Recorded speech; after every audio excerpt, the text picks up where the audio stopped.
C'est ça. Alors pour vous les psychothérapeutes justement, moi je me disais ça doit pas être aussi évident que ça de conseiller tous ces gens stressés à cause d'une situation finalement qui en psychologie en France est totalement inédite quand même.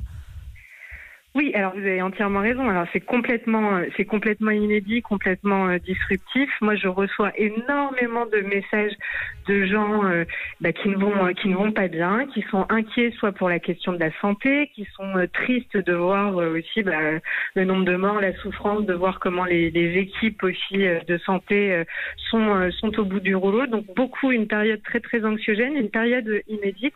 Alors nous, en tant qu'accompagnants, eh bien on aide du mieux qu'on peut, on essaye de contribuer. Moi, je contribue tous les jours, je réponds aux messages, je fais des lives gratuits sur les réseaux sociaux de psychologie positive pour utiliser ce temps aussi qui nous est imposé. C'est un temps qui est imposé à tout le monde. Alors ça, c'est la bonne nouvelle parce qu'au moins, on n'a pas la culpabilité de se dire je suis le seul à la maison à être en slow time. Tous dans la même situation, c'est ça. Donc voilà, donc d'en profiter pour aussi utiliser ce temps pour vivre autre chose, pour se poser des questions du après. Et donc nous, on est là, voilà. Moi, je sais que j'ai plein de collègues qui sont aussi avec moi sur le front pour aider tous ces gens-là. Jimmy Mohamed ? Bon, l'après, ça me paraît tellement loin, mais là, en ce moment, qu'est-ce qui revient le plus? C'est la plainte vis-à-vis des enfants qu'on n'arrive pas à gérer, le mari qui n'en fout pas une et qui se laisse aller, le télétravail qui est difficile à la maison. Extra lucide. C'est du vécu, là. Non, mais je transpose certaines informations qu'on me remonte. Lui, il a la bonne voilà, excuse en consultation, chérie, donc... Oui, non. Alors, est-ce que vous avez un thème qui revient fréquemment? Oui, il y a plusieurs cas de figure. Il y a le cas des personnes qui sont seules, parce qu'il y a des personnes qui sont en confinement seules. La solitude et ce manque de repères aussi dans le temps est très très pesante, très anxiogène. Quand on est seul, c'est toujours plus angoissant parce qu'on peut moins échanger. Alors bien évidemment, on peut échanger via les réseaux sociaux, le téléphone, mais on n'a pas le même réconfort parce qu'un câlin, ça fait du bien quand on n'en peut plus et quand on est fatigué. Et puis le deuxième cas de figure, c'est des gens qui se retrouvent avec leurs enfants, avec le conjoint, avec ce huis clos et cette promiscuité, le bruit, l'impossibilité pour certains de s'isoler, de travailler, plus le télétravail pour certains qui vient s'ajouter. Il faut faire et les devoirs, et le télétravail, et gérer la maison. C'est ça qui revient le plus souvent, en plus de l'anxiété liée au risque de maladie. Bien sûr. Justement, Audrey, vous parliez de télétravail pour les parents, là, justement, qui doivent travailler, mais qui ont les enfants qui, pour beaucoup d'ailleurs, sont en vacances maintenant.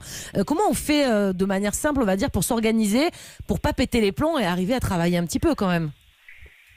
Alors, déjà, il y a ce qui est très important, c'est de pouvoir quand même mettre quelques routines en place pour laisser un cadre un peu temporel et laisser des temps à chacun, pouvoir se relayer si on a un conjoint. Si on est seul, c'est de pouvoir aussi dire là, c'est un temps au travail, là, c'est un temps calme, et de profiter de ce temps-là. Mais surtout, moi, j'invite et j'encourage. Je sais que c'est pas un discours qui fait plaisir à tout le monde à entendre, mais j'encourage les parents à vraiment lâcher prise sur cette question des devoirs, sur cette question de l'école. On fait ce qu'on peut et vraiment en se disant que les enfants pendant ce temps-là, parce qu'a priori l'école ne va pas reprendre avant le mois de septembre. Moi, je reçois beaucoup de messages qui me disent oui, mais c'est une année gâchée, c'est une année manquée. On peut le voir comme ça, mais aussi on peut le voir d'une manière différente, c'est-à-dire que les enfants apprennent autre chose et des choses qui sont très importantes dans la vie peuvent apprendre. Ils apprennent le ménage, le ménage, ils sont vraiment de plus en plus forts.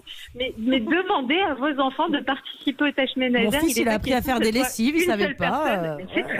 Mais ça, c'est tout aussi important que la lecture, que les maths, que la géographie, apprendre l'autonomie, apprendre à se débrouiller dans du quotidien, des tâches du quotidien, c'est bête, on ne le faisait pas avant. Peut-être que là, la contrainte crée de la créativité et crée aussi le fait qu'on va trouver des systèmes D et dans le système D, c'est de faire participer les enfants et aussi de passer un autre temps avec eux.